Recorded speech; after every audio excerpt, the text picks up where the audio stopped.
everywhere else, and you have a great teacher here to show you how. I'd like to introduce Ed Atiyah. Ed is the CEO of Collective Technologies in town. I have worked with Ed, for Ed, known Ed for many years. Many years, yes. We won't put a number on that. He is one of the best I've ever seen at doing this. He has a long time history in training salespeople and recruiters and others to do presentations, and No pressure there. no pressure, but he is great. So enjoy. He has a lot of wonderful information for you. Thank you, Linda.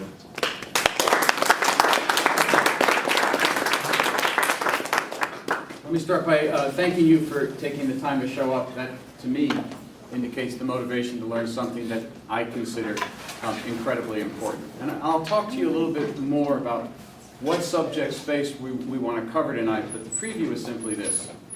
All of you in the robotics programs at some point are going to have the need to go out and try to fundraise. Go out and try to find money to help build the best robots and drive your competitive efforts. And to do that, you're going to have to go beg, basically, is what it comes down to. You're going to have to beg for money. By the way, that's, as Eric Rothfuss can tell you, that's incredibly similar to what early stage entrepreneurs have to do when they go knock on the door of venture capital companies. You're basically begging for money. So you can consider this training life training. But I want to tell you something maybe even more important, that the basic fundamental techniques that you have to adopt and learn and get very good at are things that I think translate into great communication life skills. And we'll talk a little bit more about that later.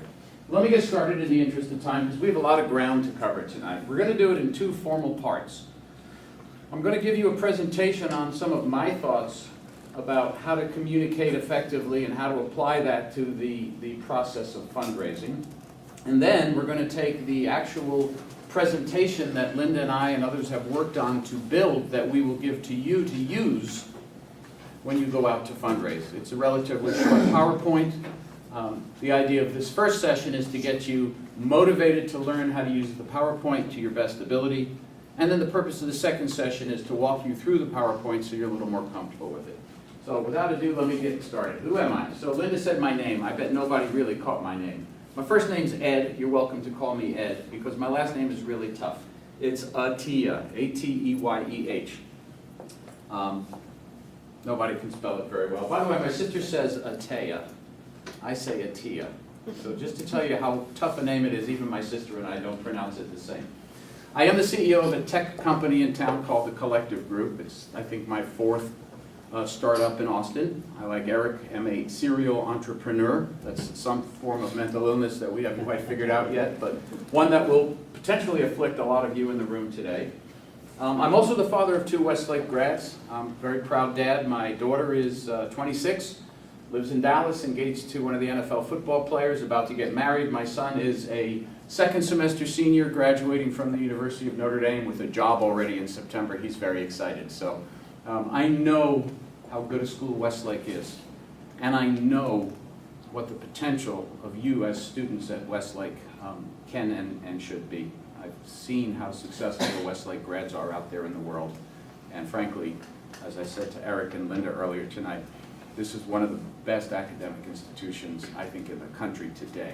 And the fact that they're taking the lead in this STEM programming, I think, is even more impactful. And the fact that you're here as part of it is, to me, very, very cool. And I'm also a friend of Linda's, and she asked me to do that, and Linda knows I can never say no to anything. But the real reason I'm here is to teach you to pitch to people like me, okay? I'm a target for one of your fundraising presentations, right? CEO of a tech company, might have a couple of bucks lying around. Somebody's going to call me up one day and say, I'm from Westlake, I had kids that went to Westlake.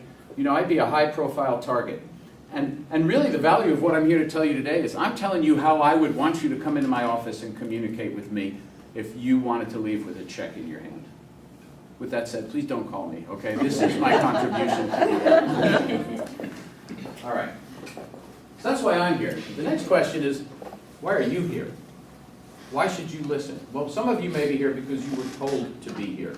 Some of you may be here because you were interested in being here. I don't know what that makes it. Raise your hand if you were told to be here. Strongly suggested. Rather be maybe someplace else. Raise your hand if you came because you just were curious and thought you might learn something. Raise your hand if you have no idea why you're here. Okay.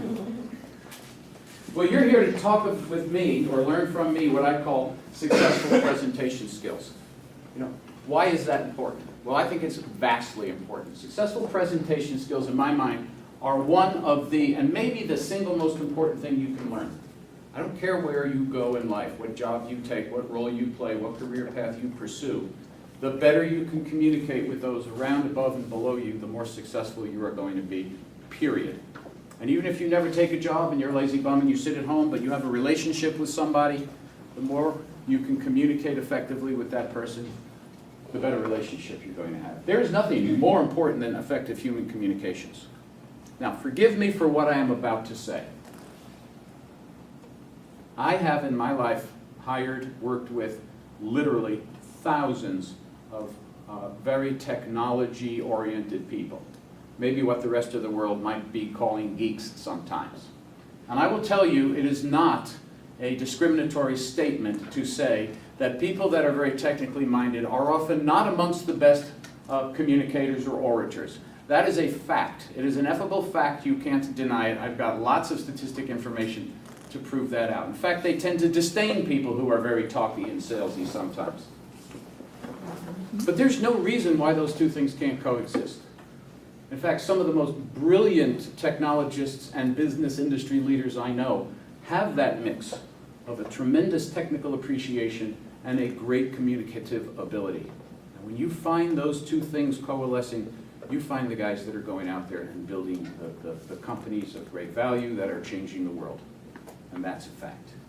So at whatever level you think communications are your thing or not your thing, you can still get better and better at them. So I do believe successful presentation skills are one of the most important things that you can learn. And they transcend this robotics program, they transcend Westlake, they transcend everything. This is very much a life skill of all successful people. And anyway, you need the money, right? So if you listen closely and you learn from what I'm about to tell you today, you will be a more effective fundraiser. You will come back with more donations. You gotta have to go and try. Why not try and succeed as opposed to try and fail? Trust me, if you go knock on enough doors and people throw you, enough times out their door and you come away unsuccessfully, it's going to be really hard to go and make that next outbound fundraising call. If, on the other hand, the first company you visit says, well, thanks, Joe, thanks, Mary, that's a great story, I'll be happy to support you, and they write you a small check, you're going to be anxious to go on the next call and the next call. So, success breeds itself. All right, I'm going to tell you the entire value proposition of what the rest of the evening I'm going to bore you with in detail. But I'm going to get right to the point and tell you what I call sugar-packed wisdom. When I was young, 12 I believe, I was driving someplace with my dad. Oh, I know. He was driving me to camp. I lived in New York. He was driving me to camp in New Hampshire. We stopped at a diner someplace on the side of the interstate. I don't think it was an interstate back then, though, but on the side of the road. And I noticed that the sugar packs in the little containers all had cute little sayings on them. Now that used to be very not remarkable. I mean, every sugar pack in the world and every diner in the world used to have cute little sayings on them. And they used to have little signs along the road that had cute little sayings, the Burma Shave signs, if anybody remembers that. But sugar packs in particular had lots of little wisdom on it. And I became a fan of reading all these little things. And there was one on this trip with my dad that stuck with me. In fact, I took the sugar pack with me. And so I call this sugar pack wisdom. And everything tonight is about this one piece of sugar pack wisdom that has stuck with me for many, many years. And it goes simply like this. He who has a thing to sell, you, and goes and whispers in the well, is not so apt to get the dollars as he who climbs the tree and hollers. And that's what tonight is about. It's about me, I don't know so much teaching you, but motivating you to learn how to holler and holler effectively. Okay? Any questions? Anybody in the wrong room? Is that what you thought you were coming here to hear? Yeah? No? Yes? This is yes? That's no. Yes? No. That's no. Okay, cool. So, what's most important? How do you get to be a good hollerer? Well, the first thing you need to do is you need to believe in your mission. You need to believe when you go into someone's office and you want to give a presentation on why they should potentially donate money or time or in-kind materials or somehow be supportive of you, You have to believe that you are there for a good and holy reason. Now, I have done this once before. I've given this presentation before. And I got to tell you, I came away with an amazing realization, if you will, takeaway from the people that were in the room, the kids I met in particular. I've never seen a more focused and motivated and fun and energetic group of people. And all those words to me coalesce into one thought: you believe in what you're doing here, and you enjoy what you're doing here. This is important to you, okay? And that passion for that importance to you needs to be communicated and transmitted when you walk into someone's office. You must believe in your mission. Believing in your mission is great, but it's meaningless if you don't know your material. If you're going to stand up there in a CEO or a VP's office and bumble and fumble around and just not give a good presentation, not know your material, not be able to communicate effectively, you're going to dismiss all the value that your particular belief has created. So I would say those two things link together in this way. If you believe in what you're doing, spend the time to learn your material so you don't diminish the value of that belief in the eyes and ears of your listener. Be professional, but be passionate. Don't be afraid to get excited. Don't be afraid to let that excitement show. Okay? Be professional, meaning don't go overboard, basically. And if you do all these three things, you will end up in what I call a win-win-win situation. This is a critically important point for you to understand. What is a win-win-win? Anybody want to take a slack at that? What's a win-win situation? You win, they win. You win, they win. Give me an example, somebody, of a win-win situation. Pick up a hitchhiker on the side of the road, give them a ride, they buy you dinner. Everybody won, right? Didn't cost you anything to pick them up. Cheaper for them to buy you dinner than to pay for a bus ticket. That's a win-win situation. And in business, as anyone in business can tell you, we look for win-win situations all the time, because they are so much easier to negotiate than win-lose situations. But there's something bigger than a win-win. It's what I call a win-win-win. This is really a three-party commit for this fundraising activity to work out. So what exactly is a win-win-win? Well, clearly, if you go out and do this job well, this job being fundraising, you're going to win. Why do you win? Because you got money. Why do you need money? Because you want to build a robot. More money, better robot. You win. You go to competition, you win. So you're asking somebody for money so you can win. I get that. Well, how do they win? Very simply. They win because they get value by giving you money. Really? How do they get value by giving you money? Well, because you're not just walking out of there with a check or a commitment for them to give you money. You're giving them something back in return. And I think it's critical that you understand that, because it makes you more confident and more impassioned about asking them for money when you know you're not just taking something from them, you are potentially giving them something in return. Does that make sense? In fact, if you knew that if they gave you $10, you had a $100 thing you could give them back, you'd have no problem knocking down doors to get to people. Hey, give me $10. Here's a $100 gift certificate to Rudy's. Really? Can I do 2 deals like that? Well, you don't really have something tangible like cash or a gift certificate to give them, but you have something of equal and maybe greater value, especially to a company or to a CEO. And we'll talk about what those things are. And lastly, there's a bigger win. America wins. Because I believe in the future of the STEM program, and I believe what the STEM program can do for the future of America. And clearly, people like Linda and Eric do too, or they wouldn't be dedicating their very valuable time to driving this thing forward. Well, guess what? CEOs really do care about this stuff. Companies care about this stuff, especially American-based companies, and companies that have significant facilities here, and companies that hire American technology workers. We all care about this stuff. We know where we rank in the world in terms of technical education today, and it is not a good story. So you can sell that too. So you come to someone like me, you give a good, professional, passionate plea, you show me you believe in your mission and you know your material, you're walking out of my office with a check because you've convinced me that not only is it a good idea for me to give you money, but it's a good idea for America for me to give you money. And that's why I call this a win-win-win. In effect, you are doing them as much of a favor as they are doing you, and you need to leave this room tonight absolutely believing in that, or you cannot go and do the job as well as you should do the job in raising money. Is that point clear to everybody? Any questions? Let's move on. All right. That's all kind of nice philosophical stuff. But tactically, one day you're actually going to go out and sit in front of somebody and have to give them a pitch. You know, what should you expect at that point? Well, I'm going to tell you, asking for money is a really hard thing. Although my children certainly never seem to have a problem with it. Most people in the world, when asking a stranger for something, tend to be rather hesitant about it for, you know, all the obvious reasons. It doesn't pay to spend much time talking about. But remember the key point. You're not just asking for something, you are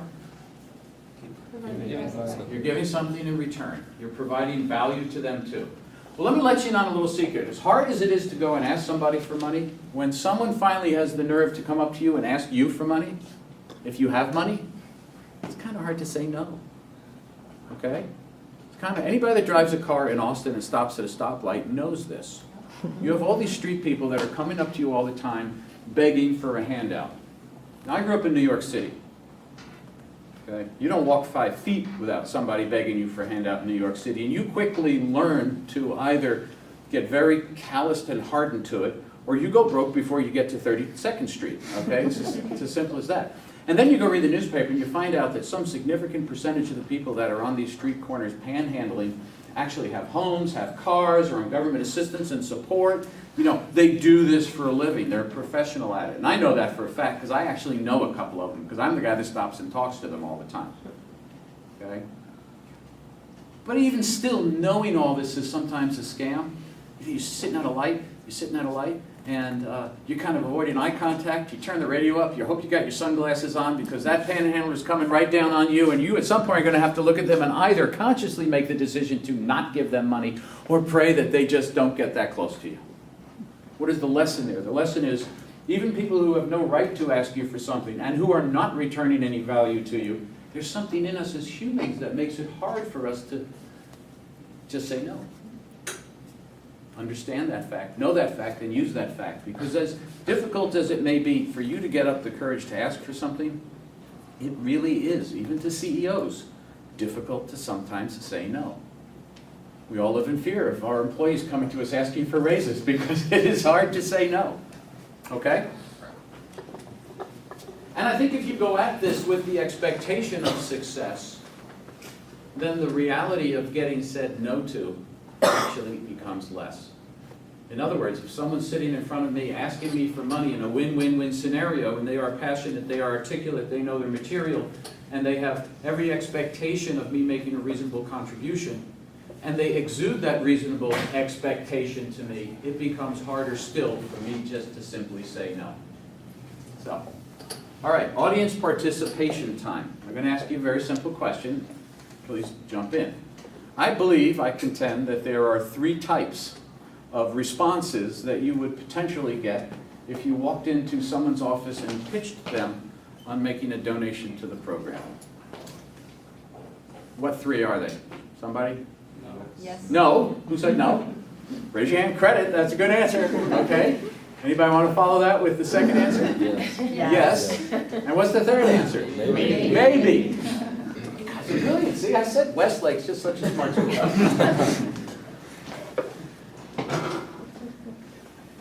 Yes, no, and maybe. Maybe can translate into what I call on the fence. And let's talk about that category, because that's where you can have the greatest impact. There are people to whom you are going to pitch and ask for money who just have to give it to you. What would be an example of that? Grandpa, grandma, your uncle who runs a business, right? And there are people who are simply not going to give you money. They don't understand, they don't care, they can't afford it, they don't want to have the, they don't want to take the time to understand it, whatever. It's just the way it is. But that's the spectrum. You know, yes is way out here, no is way out here. The bell-shaped curve is really pretty fat around maybe.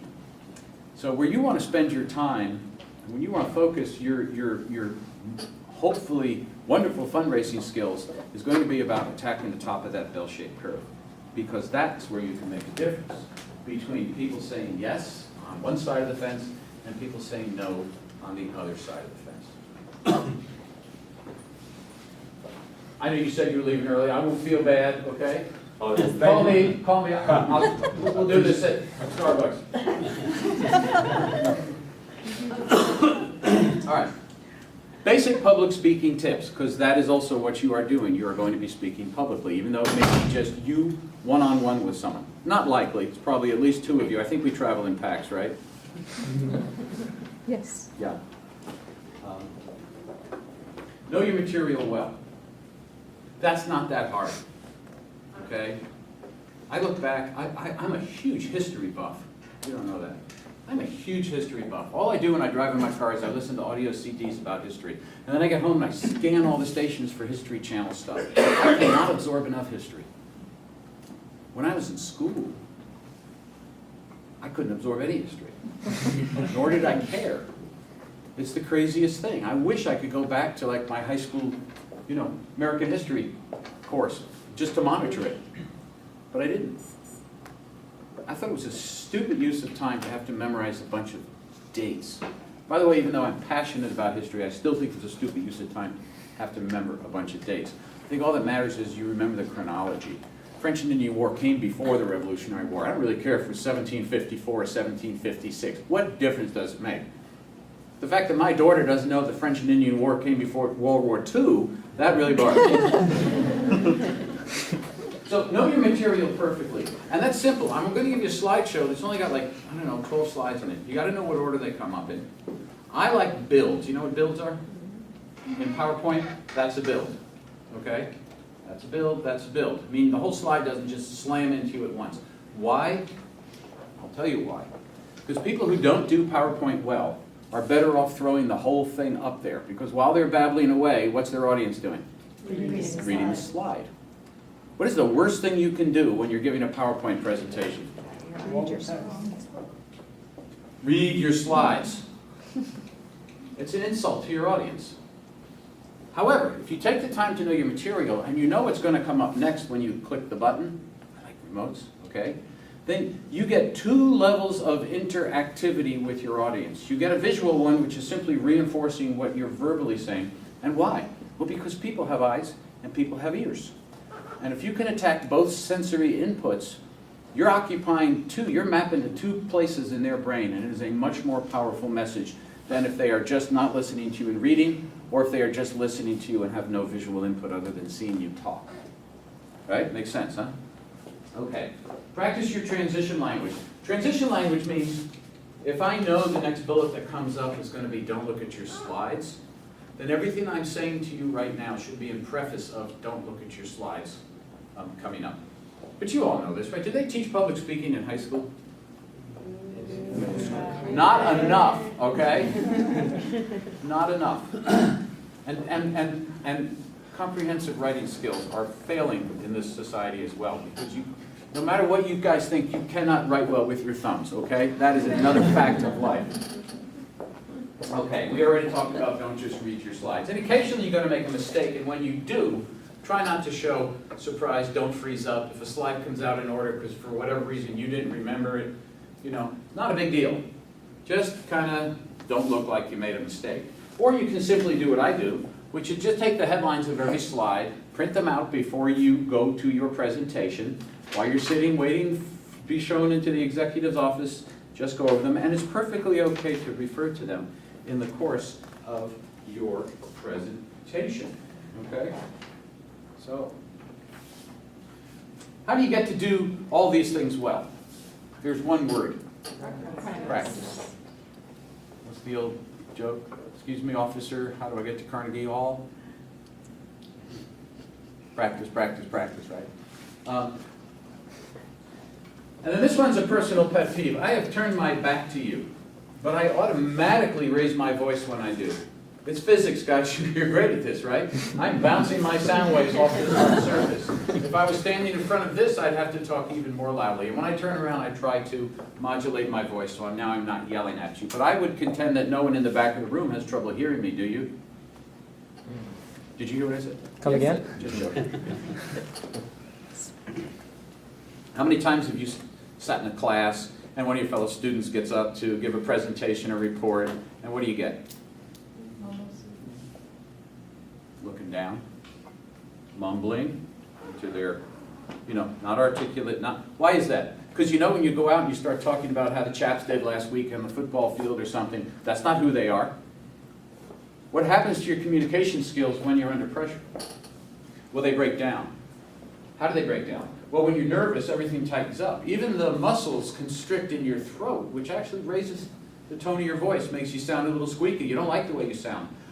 I have never had problem public speaking, ever, even when I was young. Okay, I can speak in front of 100 people like nothing. I can speak in front of 1,000 people. It doesn't bother me. I one time walked on stage in New York City to introduce Steve Jobs at a big trade conference that I was part of the management of. And I walked out on stage. I just had lunch with Steve, and I walked out on stage to introduce him. And I walked up to the podium, which I'm perfectly comfortable with. I could hardly see anything because there was a lot of light in my eyes. And then suddenly the light shifted, the spotlight went down, and some of the room lights went up, and I realized I was looking at 12,000 people. And I just went, if you injected cotton into my entire respiratory system, I could not have been more incapable of speaking than I was at that particular moment in time. And I went to open my mouth, and I realized probably my lips were like stuck together. It was ridiculous. I was laughing at myself because I never had this happen before. So I can understand, I guess, at some level, people who don't like to public speak. And if that's you, and maybe it is, understand, you don't have to be that way. You just are. So how do you get to be not that way? Well, you practice, okay? And the first time, maybe it won't be great. And the second time, maybe it won't be perfect. But by the third or fourth or eighth time you do this, you will become more comfortable, and you will become better at it. And the better you are, the greater results you get. And the better results you get, the more positive feedback you get, and then the more you want to do it. And then suddenly you're like me, no one can shut you up. People, when I stand up at a wedding to give a toast, everybody goes, oh God, like just get me out of here. How long is this going to take, right? I'm serious. But good public speaking is all of these things. And all of them are masterable by you with a certain amount of practice. Okay? And then there's the dancing. You know that one? People who dance. You put a tiger in a cage for too long, and what happens? They just start pacing back and forth, and then they kind of lose their minds. That's what happens to some public speakers. Plant yourself. Eye contact is really good. Okay? I'm talking to you. I'm talking to you. Right? You know I'm talking to you. I do this like when I give long talks and people tend to fall asleep, you just kind of like, you can tell who the sleepy ones are, right? That would be me. I am sleep deprived all the time. And if you gave a long speech to me, I promise you I would be doing that thing. When you see somebody kind of nodding off, you just go right out. It wakes them up so fast. All right, so we know the bottom line here is practice, practice, practice. Okay, I don't want to bore you too long with this. This whole part of tonight is about you coming away feeling more empowered to take the effort and the energy and the time to practice the presentation that we're going to talk about next. It's about you feeling that when you have this information and you have a meeting and you are going to ask someone for money, sure, you'll be nervous. That's okay. But you are not only asking for something, you are bringing value with you that you can deliver to them. We're going to talk about some of that value. It's in the presentation, okay? And together you're bringing value to the United States, which I think we all understand is of incredible importance. So the bottom line, it ain't easy to ask strangers for money, and nor, as we said, is it easy for them to say no. But the better you are at doing it, the easier it's going to be, right? And if you're good at it, you're not just doing yourself a favor, it's a win-win-win scenario. So, learn to deliver your message as well as you can. And at the end of the day, if you won't take the time to do that, why should they take the time to listen to you, and why should they pull out their checkbook and write a check? You don't believe enough in what you're doing to explain to somebody in a comprehensive and understandable way why it's of value to you and them in this country, then they're not going to give you money, and they shouldn't. But you are passionate about this. We started this whole conversation with that passion. You guys don't get paid to build robots. You could be out doing other things. You got Xboxes at home, right? Most of you probably have like 4 Xboxes at home. You do it because you love it. And it's that same passion, that same drive that you need to apply to figuring out how to go out and raise money so you can fuel your hobby and your ambitions. People invest in you, and you need to show them that you are investable. Okay? Questions? Let's stop for a minute and talk about what we discussed. First of all, please be honest with me, okay? Because I don't need to spend my time here if I'm not delivering something that's of value to you. Does this make sense? You all feel a little better about maybe going out and trying to fundraise? Yeah. Okay. Tactically, what are you going to have to do to be really good at fundraising? Know the material. You got to know your material. You're going to take the time to study it? Yeah. Okay. Did I know my material? Yeah. Do you think I just have it embedded in a chip in my head? Yes. How do you think I knew my material? Practice. Practiced it. Why did I practice it? Right. Why did I care? I'm a CEO. I'm a CEO. Why did I take the time to build this PowerPoint presentation and practice its delivery so I could come in here and make a message to you? You believe in what we're doing. What's my win? You help America? Yeah, absolutely. And a little payback to Westlake, and Linda asked me to, and frankly, I like you guys. So if it's important enough for me to spend my time doing it, and at the end I'm going to ask you all for money, by the way. So. All right, any questions? Gotta be a question. One down there. Doesn't have to be a question. Yes, 2 questions. 2 questions. How did you get over the cotton ball problem The what problem? when you were introducing Steve Jobs? I didn't. I gave the worst speech of my life. I don't know if anybody in the audience actually knew it, but I sure knew it, okay? I really struggled to get the words out. I think after a while it got a little better. I drank a lot of water. I spoke, part of what got me off the stage was I had to take a pee so bad because I was sucking down water as fast as I could. And anyway, nobody really cared what I had to say because as soon as I shut up, Steve Jobs came up on stage. So that was my saving grace. Second question, besides providing value to the community and helping America, so what is the value the CEO or Perfect question, because that leads us right into our next presentation. Should I start on that or any other questions? I do have a question though. Yes. I think being a parent after so many years experience, you realize communication presentation skill is very important. But just like when I was young in college, when I started work, I didn't think. I'm thinking the more technical, more talent now that way is more important than one. So I think the kids, my son is a senior, he's doing the robotic. I asked him to come and he said, I'm working on the robot and I think it's more important. He didn't realize how important the skill is going to be impact his future. For parents, we know, but how can I get him? I didn't realize how important communication was when I was a senior in high school. Okay, so that's the nature of things. It's just the nature of things. I think what helped me figure it out was I don't like to be nervous and I don't like to fail. And anytime you're asked to publicly speak, when you're not good at it, those 2 things come into play right away. You get nervous and you fail, and they feed each other. Your fear of failing makes you nervous. Being nervous causes you to feel, because there are actual physical results from being nervous. And it probably happened to me a few times, and that was just a feeling I promised myself I never wanted to experience again. So I kind of set about, getting better at it. Okay? The reality is, no matter how technical you are, you cannot live in a world where you don't have to communicate. And as I said early on, and I know Eric would just violently agree with me, those who have that deep technical appreciation, love, understanding, and passion, and who can communicate hyper-effectively, are by far the most valuable people in our industry. Would you not agree with that? Absolutely. I totally And he's agree. one of them, by the way. So. I totally agree. I tried to get him over here, and he's doing the robotic room instead. They're, yeah, I they're told working Linda, on we our need to have a practice pod. robotic teacher, and then Yes. everybody would show up. This will help, these kind of skills, a lot of kids don't realize this. This is gonna help you with university interviews, Yes. job interviews, salary negotiations, asking people out on a date, Yeah, that's the big one.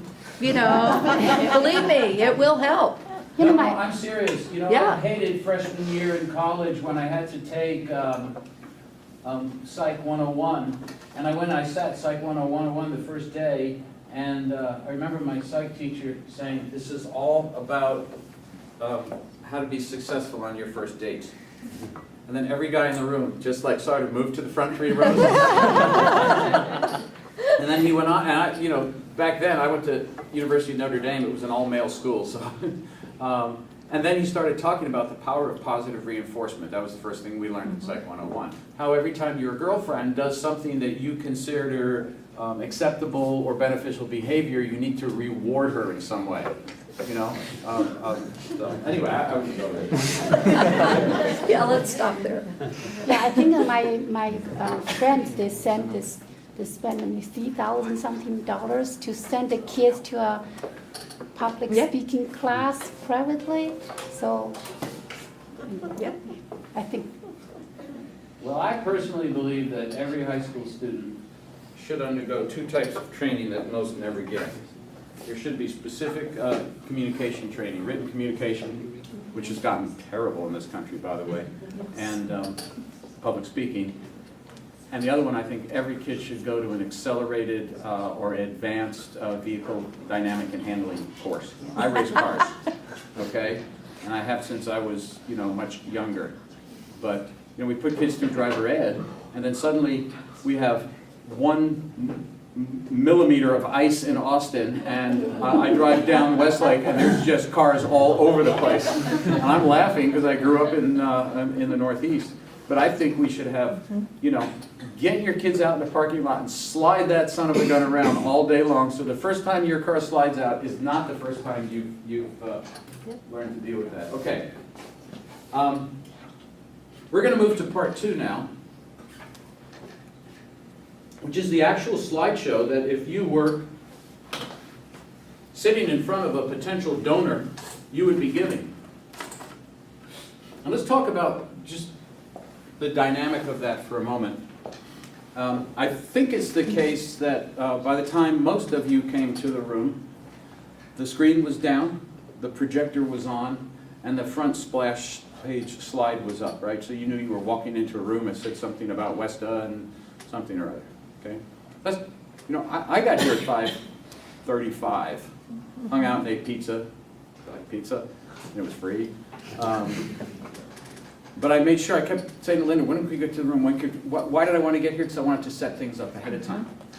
So if you have a presentation opportunity, what are you going to do? You're going to get there early. You're going to call ahead to make sure that they have a projector available because you are using PowerPoint, like it or not. And if they don't, you're going to get your hands on a laptop that's got a big enough screen that you can Or actually take the put it on projector someone's that we desk and have. drive the Yeah. presentation. All that kind of pre-stuff. But let's talk about the pitch. So now you're in front of Eric Rothfuss, who's nice enough to take his time to listen to you. Who's going to be there in the room typically from here? Just Occasionally, it will be 1 or 2 students on their own if they're very experienced at doing this, but Mhm. there is always a WESTA representative available to go with them so that they can have an adult there with them as moral support and to answer questions they may not know the answer to. okay, so let me ask you, the students, this question.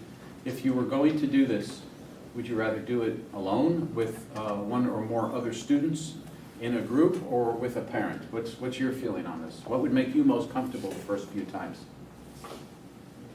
Yes, Other students, other students? so we share the same passion, we fight for something. Okay, like a buddy system? Sort of. 2 of you, 4 of you, 100 of them attacking droves? Four? Okay, that's cool, yes. Alone. Alone? Yeah. Why, because if you mess it up, you don't want anybody to hear you? No, because if other people, I don't know, You have to share the check I when you share get it. share the spotlight, which is more important. Okay, cool. That doesn't surprise me coming from you. Typically, we try to send at least 2. But I could see you doing one on your own, yeah, because I've seen you present too many times. But we do try to get an adult with them in most cases, so that they have somebody there that the CEO will feel comfortable giving a check to. For instance, if they want to write us a check for 20 grand, he may not want to give it to a high school student, but he'll give it to us. I wouldn't give it to you. Yeah.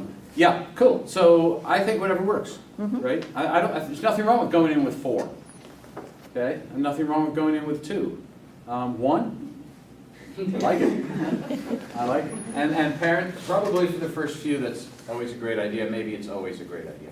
All right, so again, what I presented to you before was my talking to you about my thoughts on effective communication, win-win-win scenarios, why this is important, and just giving you the logic around why it's okay for you to go out and pitch to people. This is yours, and there are parts that you will have to personalize. So I'm going to present it to you, maybe not quite like you would present it in a fundraising situation. I'll talk you through the logic behind it, but once you see it, you'll be given a copy of this. You need to make this yours. This is what you're going to practice. This is what you're going to personalize. This is what you're going to get superbly good at delivering. And if you don't like a part of it, guess what? Change it. It's PowerPoint. This was just my guess at what would work. So I'm in front of my potential donor. First question, if I'm the target audience, it's on my calendar, WESTA presentation. What's my first question? What's WESTA? So what's my first slide? What is WESTA? What is WESTA? It's a STEM-focused organization. Okay. Now, if I go no further, let me ask you, if this was your slide and you were presenting it to me and you just clicked and it said a STEM-focused organization, what are the words that you would want to start saying at this point? To me, as your audience. Exactly. What am I thinking when I see this? What is this, a botany club? Right? What is STEM? I don't know what STEM is. I actually had to look it up. Okay, I know what it is now. I'm a big STEM guy now. But so the slide is just a marker for you to start talking. You're going to talk about STEM, science, technology, what it means to you, you know, how you got involved with the program. You need to interlace your personal experiences through this whole thing. You do not need to be contained or controlled or hidden within the PowerPoint.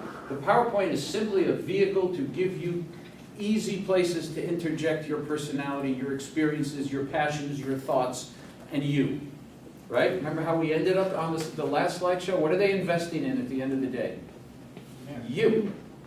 So when you go to present to them, don't get captured by the technology. This is just a platform so you can be you. So, back to the actual data. So, hey, I'm from WESTA. What is WESTA? WESTA is a STEM-focused organization. What is STEM? You're going to tell them that. And we support K-12 competition programs. Our particular focus is on robotics and technology. By the way, my particular focus is all about robotics. I don't care about all that other math stuff, okay? I just use it. If there were no robots, I wouldn't care to do math, or whatever you believe. And then I like this term, cooperation. I think it's part of the programmatic kind of pitch about this, right? So we need to work that in there. And I think it's important to mention that this is a 501c3 nonprofit organization. Did anybody know what that means? It means that, okay, there's 2 types of organizations, companies, if you will. Ones that are there to make profit, and ones that are there to specifically not make profit. That doesn't mean you have to lose money. It just means that if you have money left over at the end of the year, you're not allowed to take it home. Okay? You actually have to expend it all. That's what a not-for-profit is. And all charitable organizations in which people like to invest or give money are not-for-profit organizations. If you came to me and said, hey, I'm part of the robotics program and we're a money-making operation, would you give me a donation? The answer would immediately be no, because that money might end up in someone's pocket at the end of the year as a bonus or a salary check. And also, when I write the check, I can't write it off. Anybody know what that means? As a business, if I donate money to a charitable organization like a 501c, at the end of the year, I can go to the government and say, hey, I spent this much money on the robotics program at Westlake. It was a donation. The government says, okay, you're a nice person. You don't have to pay taxes on that money. And that's a good thing for companies who do make money because it reduces the amount of tax they have to pay at the end of the year. Okay? Everybody got that? But the key point on this slide is that WESTA is America's future technology leadership training ground. Okay? You have to not be afraid to say that, because guess what, folks? That is just so true. It is so true. You young people, never used that word before in my life, boy, that makes me feel old. You youngsters are the future of this country. And I cannot begin to tell you how much value you are gaining from this program right now. It will shape your life. It will form your future. You will go to some of the best universities in America. Maybe you won't all be robotics geniuses building, the next generation of technology in America. But that's not what you're learning here. What you're learning here is the ability to think independently, the ability to dream something and apply it and make it, the reality of seeing something you worked on come to life and perform as advertised. Those are the cool lessons you're learning. Those are the things that are going to be motivation and driving forces for you. In the hallway over a piece of pizza, Eric Ruff has said something to me, one of the most amazing statements I've ever heard from a technology leader like Eric. He said, these kids are amazing. I've worked with groups of them that I would put up against any startup team I've ever been a part of. Now this man has built some of the largest companies in America, certainly some of the biggest in Austin. And for him to make that statement to me, for no reason other than it was true, is really kind of cool. So everybody give yourself a pat on the back. You've impressed some very hard to impress people. So, what is WESTA? We're building the future of America's technology leaders. And what do we do? Now you're talking about what WESTA is. My next question is, okay, what do you do?